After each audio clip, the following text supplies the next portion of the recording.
I'm going to introduce now our final keynote speaker of the day, and then we'll have a closing session and wrap up here. But I couldn't not invite Joe Parilla with the Brookings Institution to join us sort of here at the end of the day, because as I've gotten to know Joe actually through some phone calls and some interviews, more so than personal interaction, one of the things that really struck me was that the Central Indiana corporate partnership model that you saw earlier from David Johnson and the Convergence panel, and what many of you here in the room now know about AgriNovus, has generated a lot of interest outside of Central Indiana, outside of the state of Indiana, but at a national level in terms of just how unique of a model, of a structure, of a framework we all are as a collective organization, focusing on building relationships, building partnerships, creating infrastructure, building networks, bringing people together.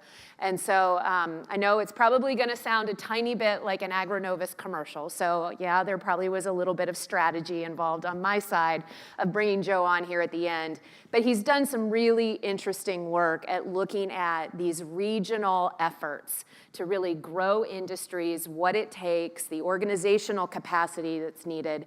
And so I'm really excited to have him spend a little bit of time here at the very end of the day with us to kind of share some of his work. So please welcome Joe Parilla from the Brookings Institution. Thank you, sir. Journey to end the day. So thank you, Beth, for that introduction. And that was really cool. David Rubenstein, in addition to chairing many organizations, the former chairman of the Brookings Institution, which is my organization. So that was a tremendous opportunity to hear from him. So in addition to thanking Beth, I want to thank the whole AgriNovus team, CICP, the sponsors.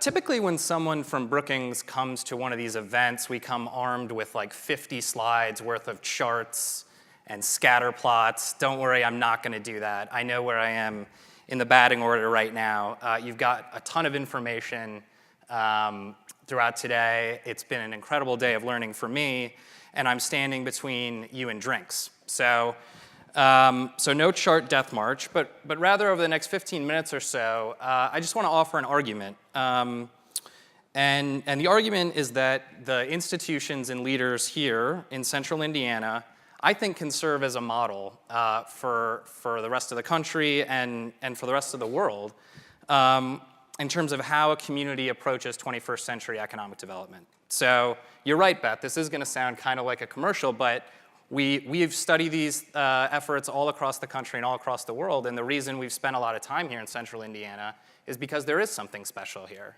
We think that is an unbiased and rigorous look at what's happening.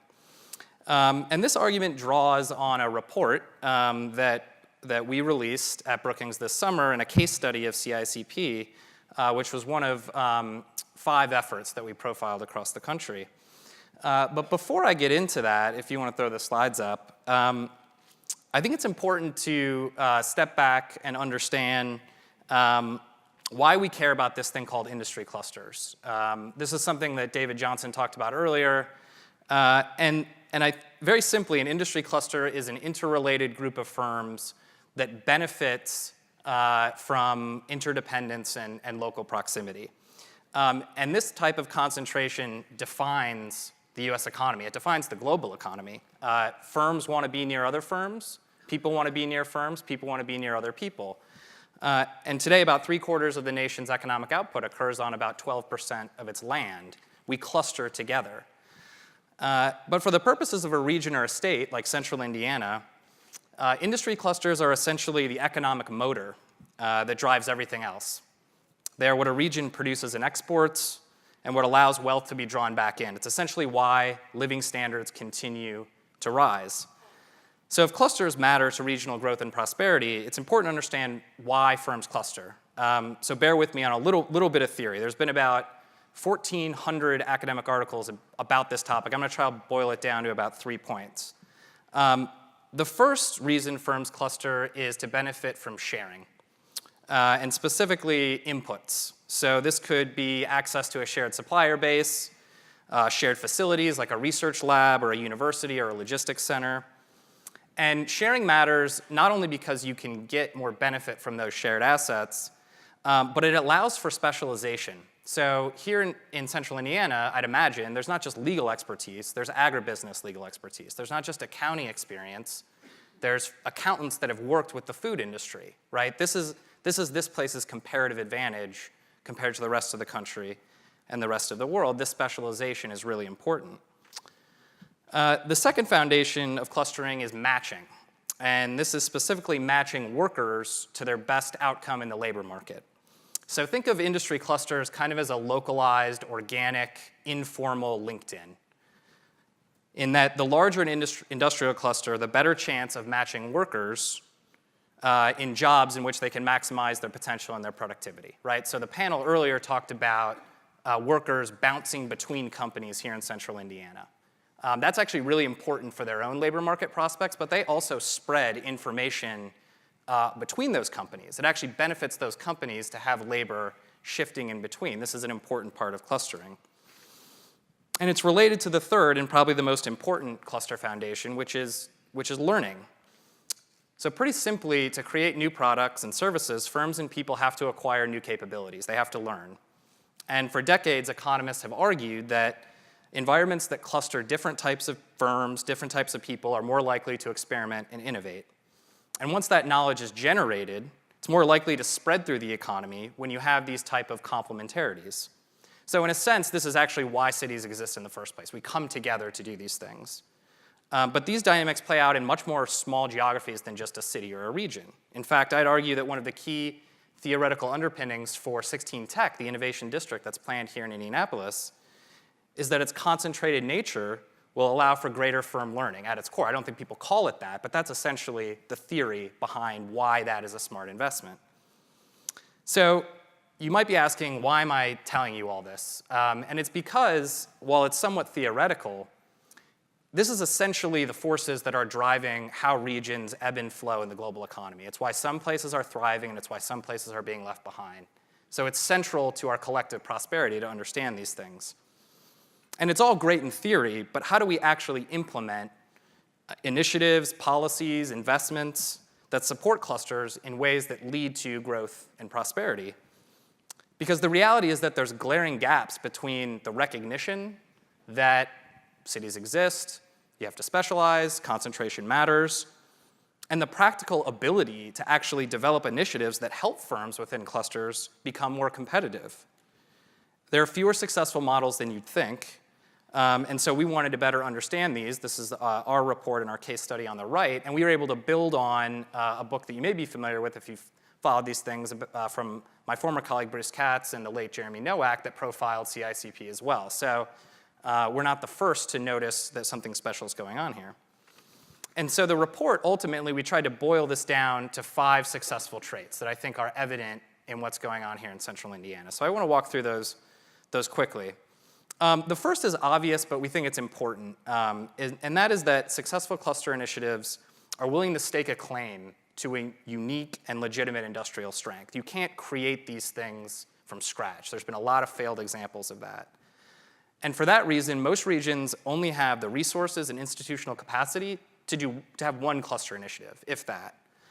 CICP is unique in that it's been able to form cluster initiatives in several parts of its economy, the slide that David had up earlier, ranging from advanced manufacturing and logistics to technology to, of course, ag biosciences.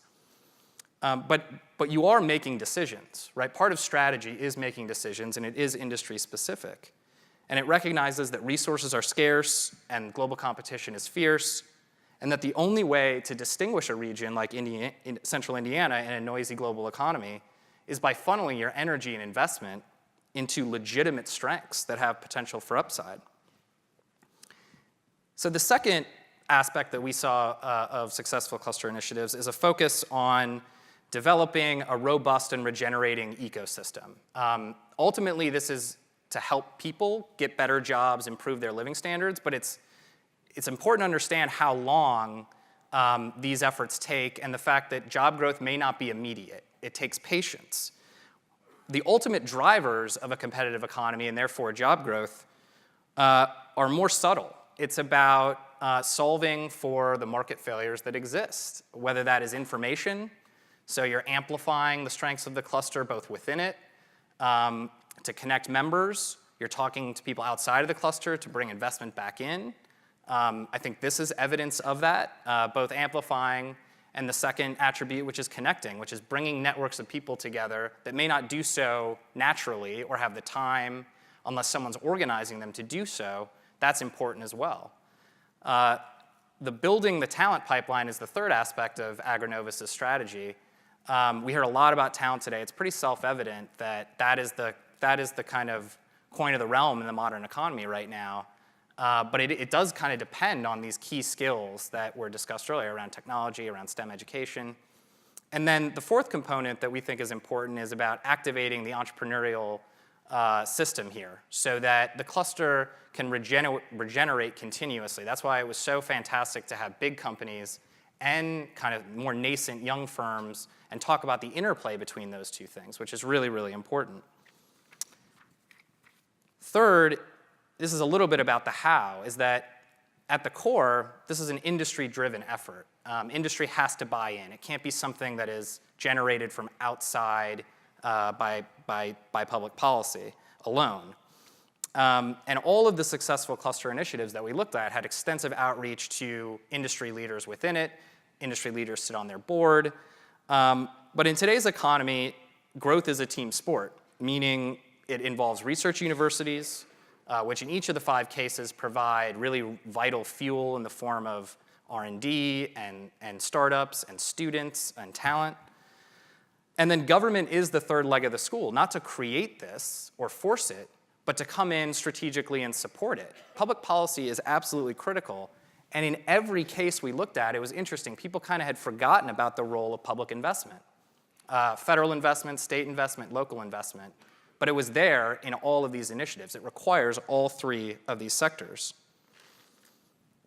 And then fourth, I think it sounds trite, but we've talked a lot about leadership today. And we witnessed this across all of these initiatives as well.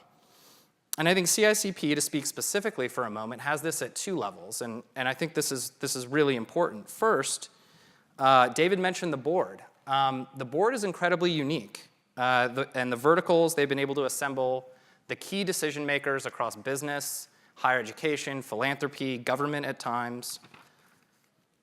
The board is willing to commit significant resources. All of this takes resources over a long period of time, typically.